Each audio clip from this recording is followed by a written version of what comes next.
Bismillahirrahmanirrahim. Assalamualaikum warahmatullahi wabarakatuh. Shalom, Om Swastiastu, Namo Buddhaya, Salam Kebajikan. Perkenalkan, nama saya Fitri Mardiani MPD. Saya merupakan salah satu dosen pengajar di program studi pendidikan sejarah Fakultas Keguruan dan Ilmu Pendidikan Universitas Lambung Mangkurat. Video ini dibuat sebagai salah satu prasyarat pengajuan sertifikasi dosen 2025, yaitu pernyataan diri dosen dalam unjuk kerja Tridharma Perguruan Tinggi atau PDD UKT PT Aspek Pengajaran.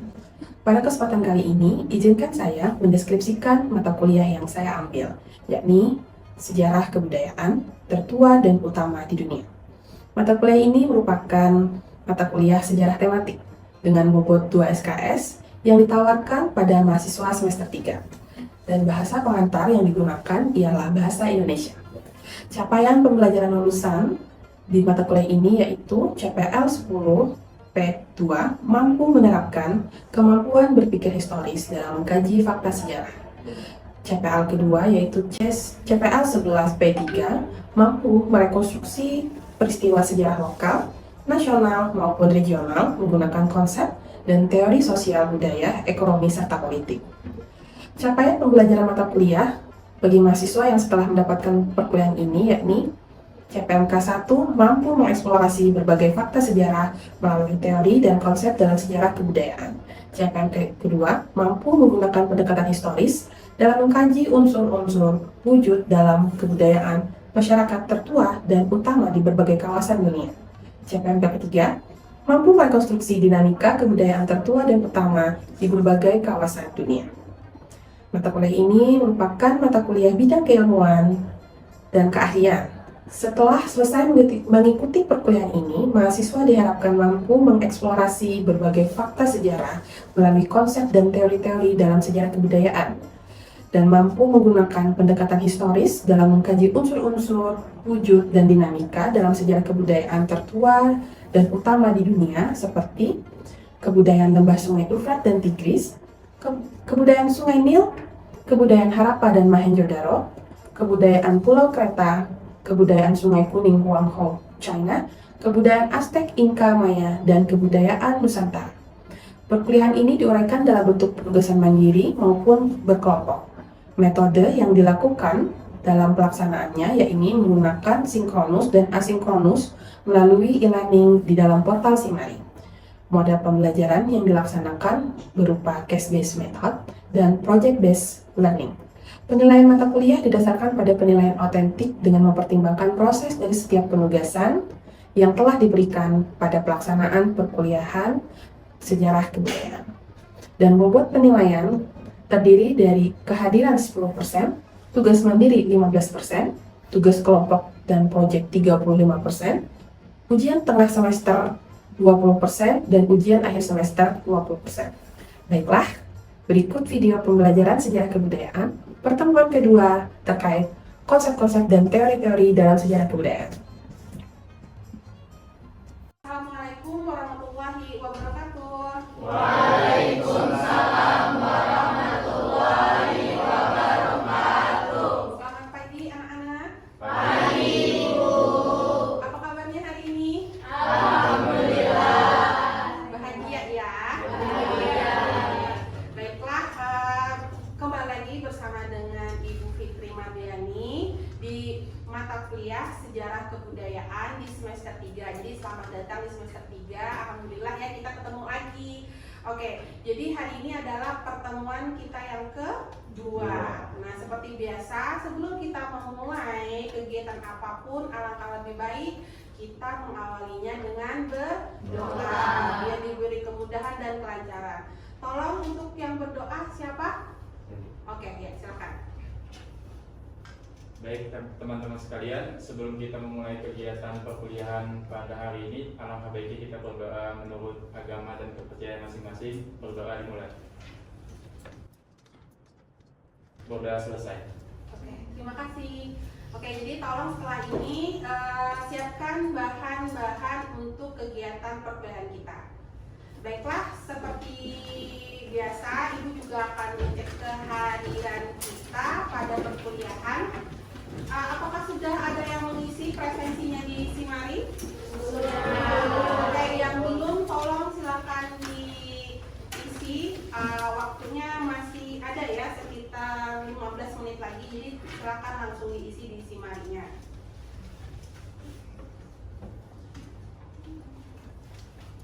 Ayo, masih ada beberapa lagi yang belum mengisi. Sudah semuanya? Sudah.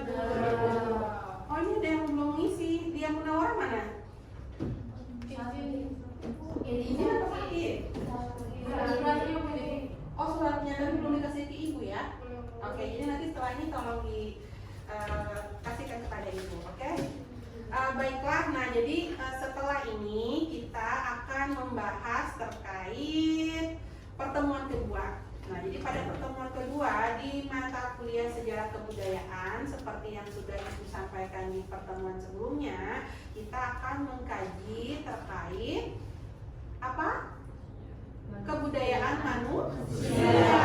Ada yang masih ingat kemarin kebudayaan itu seperti apa contohnya? Contoh kebudayaan seperti apa? Ayo Suci, contoh kebudayaan. Kebudayaan itu contohnya seperti Kebudayaan misalnya, kamu orang mana? orang Marabahan, Ibu. Orang Marabahan. Ada kebudayaan apa di Marabahan? Haul. Oke, kebudayaan Menghaul. Ada lagi yang lain? Nabil? Contoh kebudayaan Nabil? Ada dari kebudayaan Ngaben, Oke, kebudayaan Ngaben dari mana? dari Bali. Dari Bali. Ada lagi yang lain? Contoh kebudayaan? Kita sudah membahas kemarin ya, minggu yang lalu. Nah, jadi kalau yang hari ini, setelah kita memaparkan di pengantar minggu yang lalu, kita akan masuk ke dalam pertemuan kedua yang mengacu kepada beberapa sub CPMK. Nah, di sini yang pertama akan Ibu bacakan dulu. Yang pertama adalah terkait menganalisis konsep dan teori dalam sejarah kebudayaan. Nah, yang kedua, itu kita akan menganalisis unsur dan wujud kebudayaan dalam konteks sejarah kebudayaan tertua dan utama di dunia. Dan yang ketiga, ialah mengembangkan keterampilan berpikir kritis, kolaboratif, dan aktif dalam mengkaji materi sejarah kebudayaan. Oke, jadi ini sebelum kita memulai lebih dalam, silakan diakses dulu. Sudah saya sediakan beberapa referensi untuk dijadikan sumber belajar kita pada hari ini.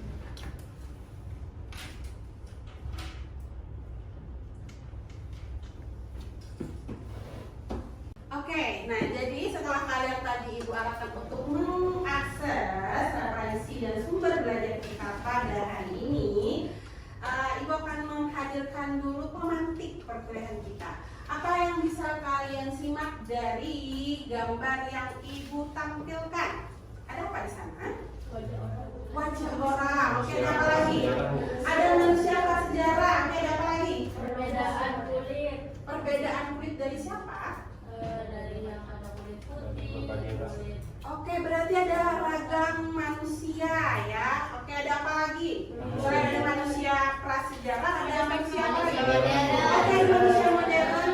Habis itu apa lagi? Kecanggihan teknologi. Kecanggihan teknologi berarti adalah manusia modern yang sudah seperti kalian pada hari ini. Nah, jadi kita akan membahas terkait manusia, sejarah, dan kebudayaannya. Jadi di sini kita akan masuk ke konsep yang pertama, yaitu hakikat manusia sebagai makhluk budaya. Nah, ada yang tahu seperti apa manusia sebagai makhluk budaya? Oh, ternyata manusia sebagai makhluk budaya merupakan pelaku, aktor, yang mana manusia di sini mampu untuk mencipta, mampu untuk mewariskan, dan mampu untuk mengembangkan kebudayaan. Hasil dari apa? Kenapa harus mencipta? Kenapa harus mewariskan? Kenapa harus mengembangkan hasil warisan dan kebudayaannya? Dari mana adanya kebutuhan, Bu. Adanya kebutuhan seperti apa? Makan. Makan, oke. Bertahan hidup. Bertahan hidup, makan, bertahan hidup, apa lagi? Ingin mengekspresikan diri. Jadi memang segala sesuatu diawali dari manusia yang memiliki masalah, ya kan? Manusia memiliki masalah. Masalah apa yang dihadapi oleh manusia dari zaman dulu, zaman praaksara, zaman prasejarah, sampai dengan manusia modern seperti kalian hari ini. Mencari makan. Masalah mencari makan, bertahan hidup dan lain sebagainya. Sehingga dia mencipta. Apa kira-kira yang diciptakan untuk bisa bertahan mencari makan, eksistensi dan lain sebagainya? Apa yang diciptakannya? Alat. Alat, apa lagi? Tempat berlagi. Pemikiran. Pemikiran seperti apa? Pemikiran yang kayak menciptakan alat. Ya, kembali lagi menciptakan alat. Oke, jadi manusia sebagai aktor yang punya banyak masalah ini ternyata membutuhkan budaya untuk bisa bertahan. Nah, kemudian setelah kita bicara hakikat manusia dalam kebudayaan tadi, kita masuk ke konsep berikutnya, konsep sejarah. Mungkin kalian karena ini semester 3 sudah di semester yang lalu mengambil mata kuliah pengantar ilmu sejarah. Ada beberapa konsep di dalam ilmu sejarah. Yang pertama ada konsep waktu, ruang, perubahan, kesinambungan, dan kausalitas. Kalau kita bicara ruang dan waktu itu seperti apa? Ada yang bisa memberikan contoh? Ruang itu tempat. Ruang itu tempat. Kalau waktu? Periode. Oke, berarti bicara terkait apa ruang dan waktu tadi? Contoh misalnya ada satu manusia di suatu tempat, terus ngapain dia? Oh, ternyata si manusia tadi dia melakukan aktivitas, melakukan kegiatan, dan itu tercatat karena dalam sejarah ya kan kita mengacu pada penulisan pencatatan. Kalau kita bicara tentang perubahan, kesinambungan dan kausalitas, kita bicara seperti apa ya contohnya? Saling berhubungan. Apalagi? Adanya sebab akibat. Adanya sebab akibat, contoh? Sebab Indonesia merdeka, Bu. Oke, nah alasan atau sebab kausalitas dari Indonesia merdeka kenapa? Salah satunya pengumuman. Ya, salah satunya? di Dana Sakti, Bu. Oke, pengeboman. Amerika Serikat. Oke, sehingga apa yang terjadi di Indonesia? Sehingga Indonesia mengambil kesempatan Untuk merdeka. Ya, itu salah satu contohnya. Jadi secara komprehensif gitu ya, apa yang terjadi di luar sana secara global ternyata berpengaruh terhadap apa yang ada di dalam di Indonesia. Jadi sebabnya membawa dampak kepada kita di sini. Jadi di sini manusia dijadikan sebagai subjek dan objek. Karena dia adalah pelakunya, karena aktivitasnya dihimpun, dicatat di dalam sejarah. Kemudian kita lanjut ke konsep berikutnya. Nah, ada apa di sini? Oh, ada gambar manusia modern. Oh, pakai tablet dari hari ini. Oke, apa bedanya manusia, kera, dan monyet? Tambah lagi, Bu. Bentuknya, Bu. Oke, bentuknya. Ada lagi yang lain? Akalnya. Akalnya, ya. Jadi manusia punya akal dibandingkan dengan kera dan monyet. Oke, tapi kita punya kedekatan cukup dekat dengan kera, ya kan? Karena kera juga volume otaknya juga cukup besar, hampir sama gitu ya, walaupun lebih kesempurnaan dimiliki oleh manusia.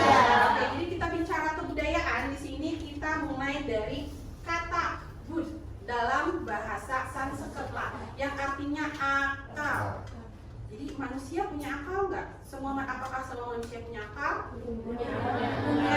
Bedanya apa manusia berakal dan tidak berakal? Dipakai dan tidak dipakai. Dipakai dan tidak dipakai. Jadi manusia memang diciptakan oleh Tuhan dibekali akal, dan itulah yang membedakan manusia dengan makhluk lainnya. Kemudian kata bud di dalam bahasa Sanskerta ini berkembang menjadi kata budi dalam bentuk tunggal dan dalam bentuk majemuk itu budaya yang dapat diartikan sebagai hasil pemikiran dan akal manusia. Nah, jadi bisa kita simpulkan kebudayaan di sini tuh seperti apa ya? Oh, aktivitas dari kegiatan manusia dalam memaksimalkan akal pikirannya. Akal pikirannya di sini untuk menghadapi apa? Karena ini bicara untuk mengolah dan mengubah alam, berarti kan tantangannya kita bicara ke awal tadi adalah masalah kebutuhan hidup. Iya kan, mengubah dan mengolah dan mengubah alam. Tantangan manusia kan alam. Oke, nah jadi berikutnya adalah 3 wujud kebudayaan. Jadi menurut pencarian England tadi, selain ada 7 unsur kebudayaan, dia menyebutkan ada 3 wujud kebudayaan. Jadi ceritanya ini adalah manifestasi bentuk dari apa yang sudah dihasilkan dari manusia setelah memaksimalkan akalnya untuk berpikir. Oke, jadi dari bagian pertama, yang pertama adalah artefak. Apa itu artefak? Oke, benda yang dihasilkan oleh manusia setelah berpikir. Oke, jadi dia mempunyai masalah, dia memikirkan sesuatu dan dia akhirnya mewujudkannya dalam bentuk benda.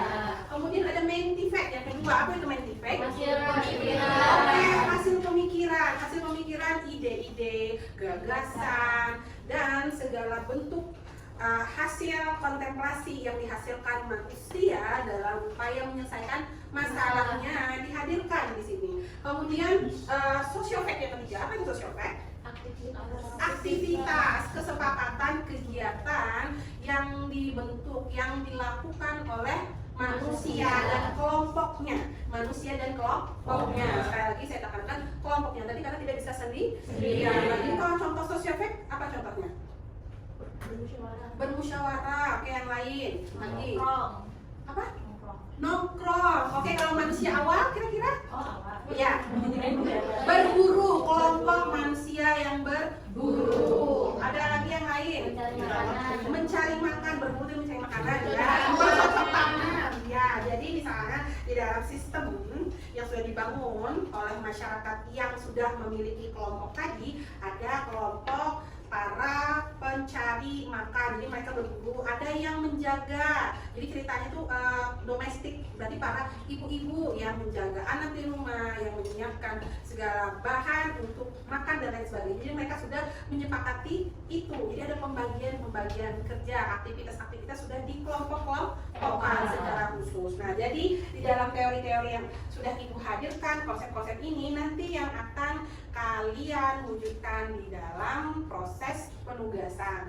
Jadi berikutnya aktivitas kita adalah membagi kelas dalam kelompok sesuai dengan sintak dari model case base ya. Jadi kasusnya nanti sesuai dengan capaian mata kuliah, bahasan kita unsur dan wujud kebudayaan itu dilihat dari berbagai kebudayaan-kebudayaan yang tersebar di dunia. Kebudayaan apa, Bu? Kebudayaan awal yang pasti kebudayaan tertua dan utama yang ada. Nah, yang pertama ada kebudayaan lembah Efrat dan Tigris. Itu di mana? Di Mesopotamia. Berarti itu ada di Asia Barat. Kemudian lembah Sungai Indus. India di mana India? Asia Selatan. Oke, Asia Selatan. Kemudian lembah Sungai Nil. Mesir. Berarti kemudian lembah Sungai Kuning. Oke, di China, di Asia Timur. Kemudian Kepulauan Kreta. Oke, di sini di kawasan Eropa. Jadi manusia awal Eropa perkembangannya itu nanti mengacu ke budayaan Pulau Kreta. Kemudian Mesoamerika. Di Amerika nih, Amerika bagian selatan ke bawah ya. Jadi nanti kebudayaan Mesoamerika yang cukup terkenal salah satunya adalah Aztec, Inca, dan Maya. Kan kemarin kebudayaan Maya yang menggegerkan kiamat 2012 ya. Nah, dan yang lain adalah kebudayaan awal di Nusantara. Berikutnya kita akan menjabarkan bagaimana pelaksanaan penugasannya. Akan dibagi jadi 6 kelompok. Setelah itu fokus kepada unsur-unsur dan wujudnya. Jadi nanti dari beberapa kelompok setelah itu mulai mengidentifikasi bagaimana bisa terbentuk kebudayaan yang ada di sana. Oke, misalnya kawasannya geografis sehingga mereka konturnya misalnya di pegunungan itu seperti apa. Kemudian mengapa dan seperti apa wujudnya. Jadi dilihat hasil kebudayaannya, hasil pemikiran dari kebudayaannya, dan kesepakatan-kesepakatan sosial aktivitas yang dibentuk oleh masyarakatnya. Kemudian silakan didiskusikan seperti apa unsur-unsur pendukung dan wujudnya. Kemudian nanti kita akan presentasi secara singkat. Oke?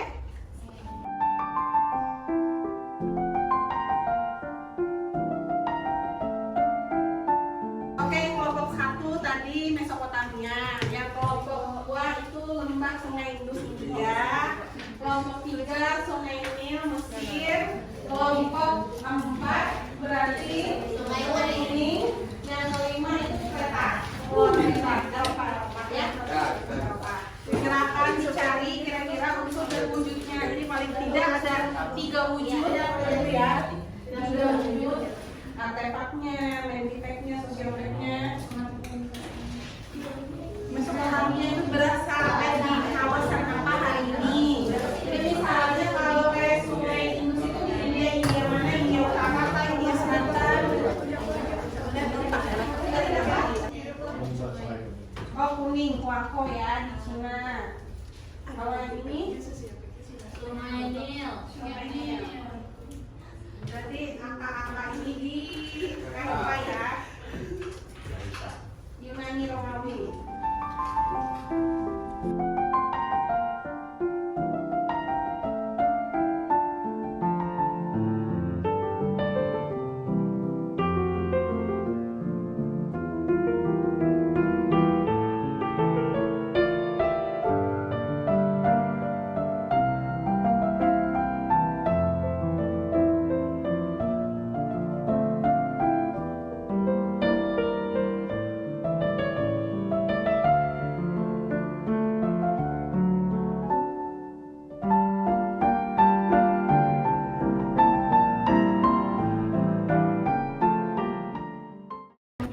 Oke, gimana?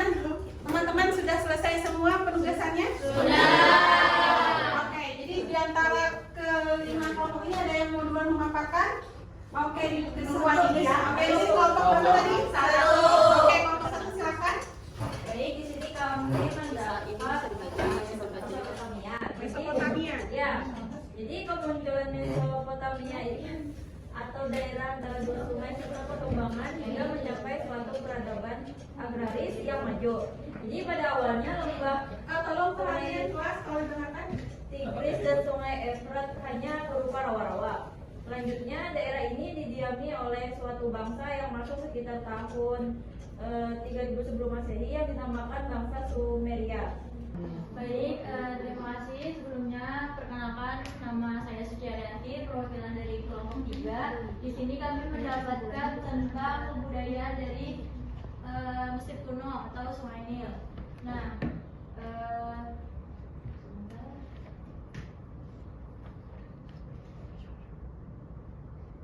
jadi kebudayaan ini muncul karena adanya kebutuhan dan kondisi alamnya, di mana mereka itu mulai memanfaatkan Sungai Nil sebagai salah satu munculnya dari kebudayaan tersebut. Nah, jadi saya di sini ingin menjelaskan mengenai 7 kebudayaan dan 7 unsur kebudayaan dan 3 wujud dari kebudayaan itu. Tapi kami pilih yang paling berpengaruh. Untuk 7 unsur itu sendiri itu ada sistem religi, di mana mereka itu di sana kayak menyembah Sungai Nil karena dianggap sebagai anugerah dari para dewa. Salah satunya adalah dewa Hapi yang dianggap sebagai dewa kesuburan.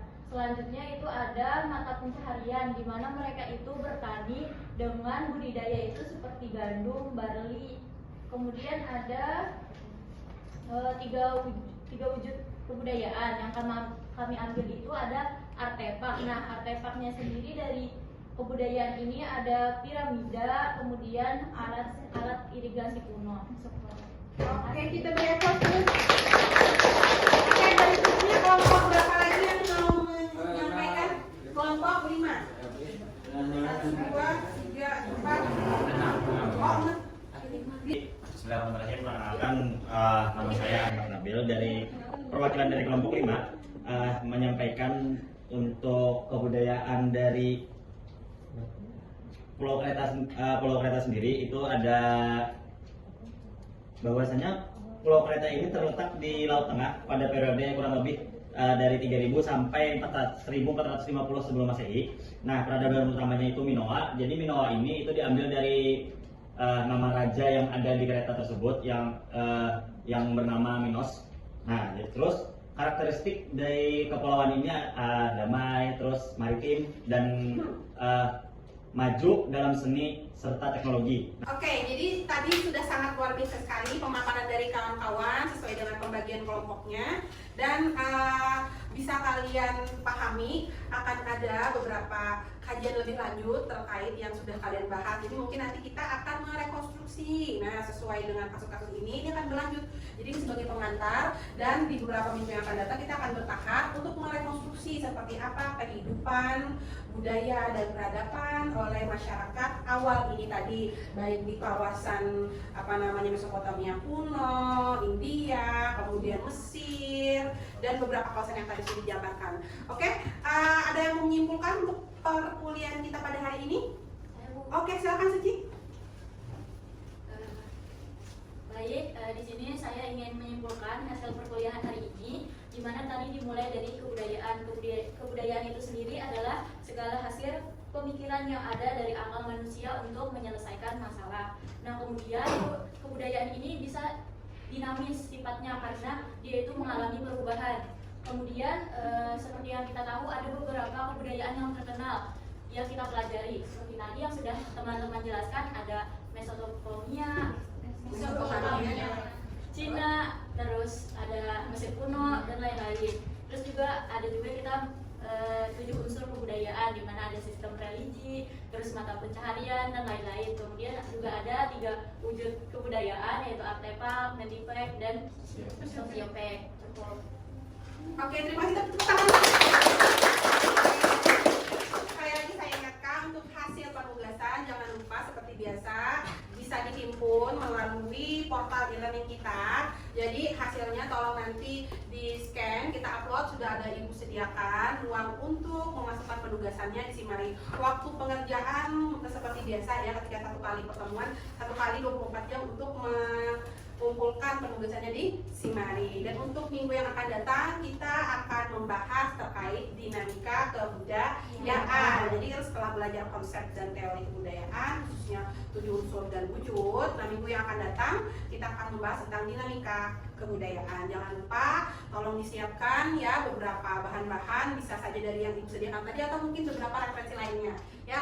Harap sudah disiapkan, atau kalau bisa dan lebih bagus itu sudah dibaca terlebih dahulu supaya lebih memudahkan kita ketika kegiatan perkuliahan berlangsung. Oke, demikian kegiatan perkuliahan kita pada hari ini ya. Luar biasa sekali. Sampai ketemu lagi di lain kesempatan. Wabillahi taufiq wal hidayah. Wassalamualaikum warahmatullahi wabarakatuh. Waalaikumsalam warahmatullahi wabarakatuh.